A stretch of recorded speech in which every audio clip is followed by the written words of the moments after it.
салом, пахши иттилоотии хабарҳои рӯзро мустақиман рӯи мавҷи радиои муҳоҷир бишунавед. имрӯз сешанбе 8 декабри 2020 сол аст ва шуморо бо таҳаввулоти муҳимтарини ин соатаи Тоҷикистон ва ҷаҳон ошно хоҳем сохт.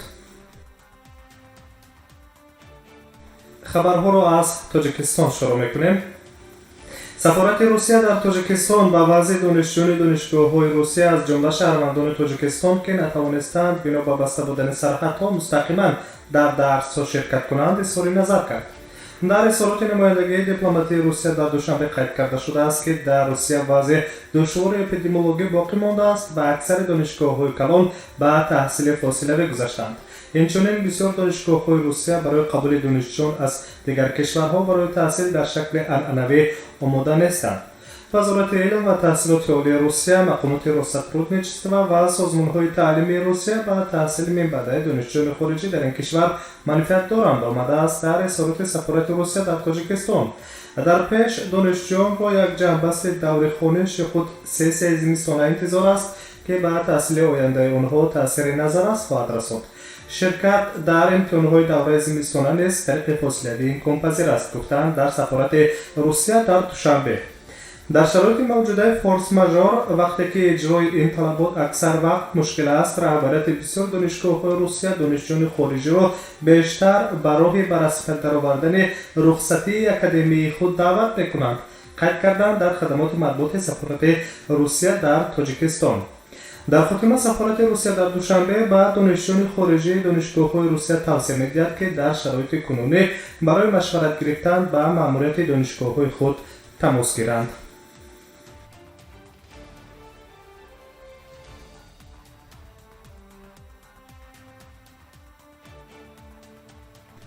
бармегардем ба Русия ва хабарҳои ин соатаи Тоҷикистону ҷаҳон аст рӯи мавҷи радиои муҳоҷир.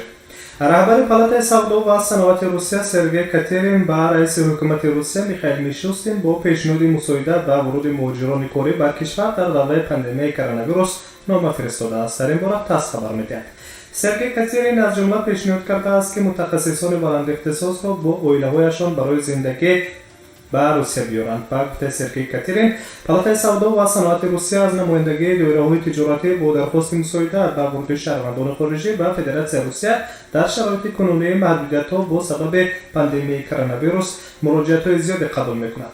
тавсия дода мешавад ки талабот доид ба тасдиқи вуруди мутахассисони баландихтисоси хориҷӣ дар ҳар як вуруди минбаъдаи онҳо ба Русия, инчунин иҷозати вуруд барои аъзои оилаи мутахассисони баландихтисос тасдиқ карда шавад. қайд карда мешавад дар муроҷиатномаи раҳбари палатаи савдо ва саноати Русия ба раиси ҳукумати Федератсияи Русия Михаил Мишустин. Сергей Катерин инчунин аз ҳукумат дархост намудааст ки вуруди шаҳрвандони хориҷӣ ба Федератсияи Русия барои татбиқи ҷузъиёти меҳнат танзим карда шавад. Ба гуфтаи вай, ҳоло ширкатҳои Русия ки масалан дар бахши сохтмон нерӯи кории хориҷиро ҷалб мекунанд, норасоии чашмраси чунин кадрҳоро эҳсос мекунанд. дар ин робита раҳбари палатаи савдо ва саноат тавсия додааст ки санатҳои ҳукумат тартиби вуруди муҳоҷирони меҳнатиро муайян кунад, ваколати онҳоро барои худ ҳалли масъалаҳои вуруди онҳо ба минтақаҳои Федератсияи Русия тавассути комиссияҳои байнидоравии минтақавӣ пешниҳод кунанд. барои таъмини вуруди муҳоҷирон пешниҳод карда мешавад ки кафолати корфармо барои ташкили интиқоли коргарони хориҷӣ ба Русия, гузаронидани санҷишҳо, дар ҳолати зарурӣ таъмин кардани худнигоҳдорӣ дар хона дар муддати 14 рӯз, инчунин расонидани кӯмаки тиббӣ дар асоси созишномаи суғуртаи тиббӣ ё созишнома бо ташкилоти тиббӣ муқаррар карда шавад. гуфта мешавад дар мактуби Сергей Катерин, раҳбари палатаи савдо ва саноати Федератсияи Русия ба унвони раиси ҳукумати Федератсияи Русия Михаил Мишустин.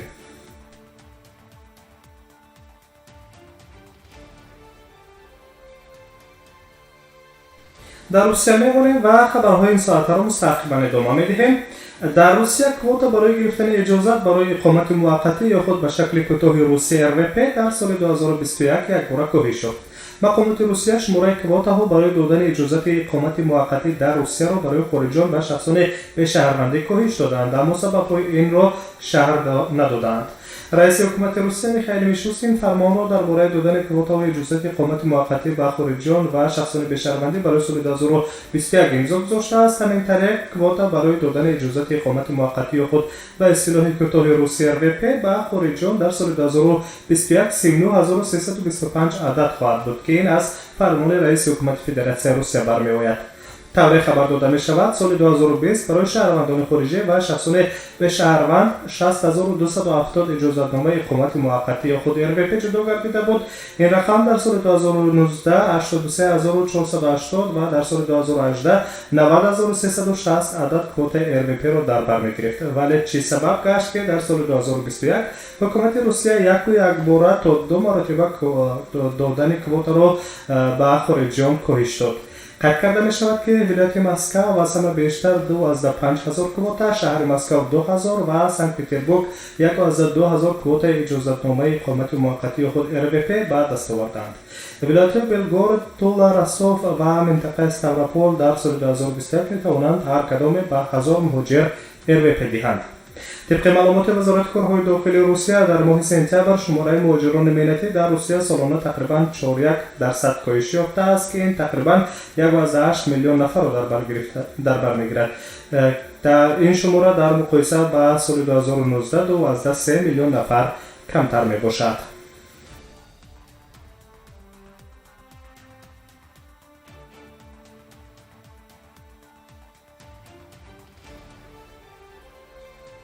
ادامه خبرها در روسیه میمانیم. در قلمرو جمهوری مولدووای فدراسیون روسیه دوام 5 روز تحت عنوان مهاجرت غیرقانونی با هدف تفتیش شهروندان خارجی و شخصان به شهروندی وابسته به رعایت شدن طلبات قانونگذاری مهاجرت فدراسیون روسیه، همچنین پیشگیری پیدایش خلاف‌های علاوه‌ای از جانب مهاجران در سمت تامین ترتیبات و امنیت جمعیتی چاره‌بینی‌های مقصدناک گذرانده شد.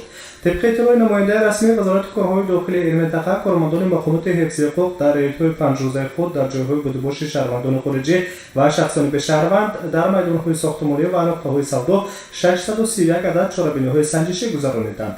در نتیجه 64 نفر قانونشکنان به جوابگیری مأموری کشیده شدند. شماره از همه زیاد قانونشکنی در رابطه با رعایت نکردن قاعده‌های ورود به فدراسیون روسیه یا چاره بودباش در قلمرو فدراسیون روسیه معین گردیده است که وابسته به این بند قانون 20 سندهای حقوق بیانکنی مأموری، همچنین قاعده‌های جلب قوه کاری خارجی برای کار در فدراسیون روسیه 19 عدد که 61% حجم عمومی سنجش را تشکیل می‌دهد، پروتکل‌های مأموری ترتیب دادند.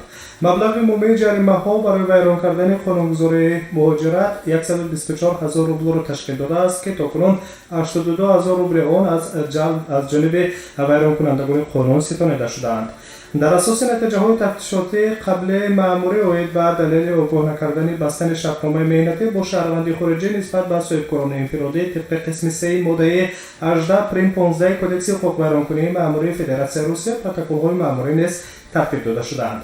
همچنین اطلاع داده می شود که در دوره برگزاری چاره‌بینی‌های سنجشی در اساس قانون فدرالی فدراسیون روسیه از 15 آگوست سال 1996 تحت رقم 114 درباره ترتیب برآمدن از فدراسیون روسیه و ورود به فدراسیون روسیه 7 قرار نسبت شهروندان خارجی درباره اجازه ندادن ورودشان به قلمرو فدراسیون روسیه قبول کرده شده است.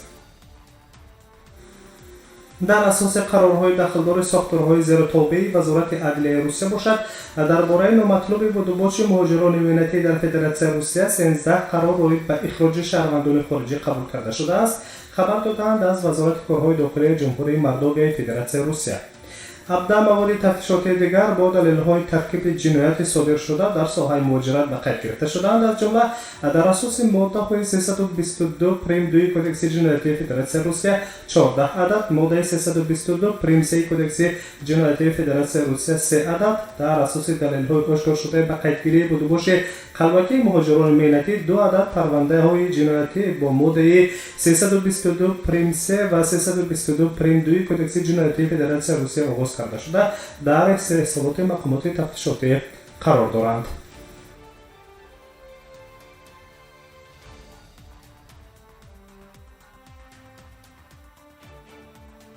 نشر خبر است روی موج رادیوی موجر و در آخر نیز یک خبر ورزشی داریم. اسرار وحیدوف مشت زن معروف تاجیک در مسابقه بین المللی بوکس در شهر یکاترینبورگ روسیه در سبق طوق و آزمایی نموده سزاوار جای افتخاری گردید. در این مسابقات اسرار وحیدوف با مشت زن اوکراینی دانیلا سفچنکو به رینگ برآمد. مبارزه از 3 دور عبارت بود.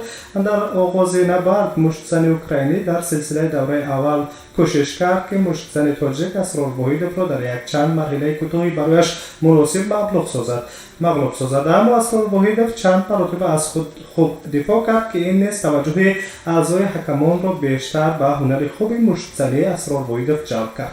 در جریان نبرد مشتزن تاجیک یک قطار حمله های با صفت اعلی به انجام رسانید. در دوم کمی دلگیر کننده بود. با وجود این اسرار وحیدوف در ثانیه های اخیر 2 ضربه اعلی را به هدف رسانید که در نتیجه مشتزن اوکراینی در نکاوت استفاده بود و 2 ضربه دیگر را پیش از افریدن از دست داد. مبارزه در دور سوم با پیروزی خاتمه یافت. مشتزن تاجیک پس از حمله اول مشتزن اوکراینی دانیل سفچنکو را با ضربه نکاوت مغلوب کرد و پیروزی را به دست آورد.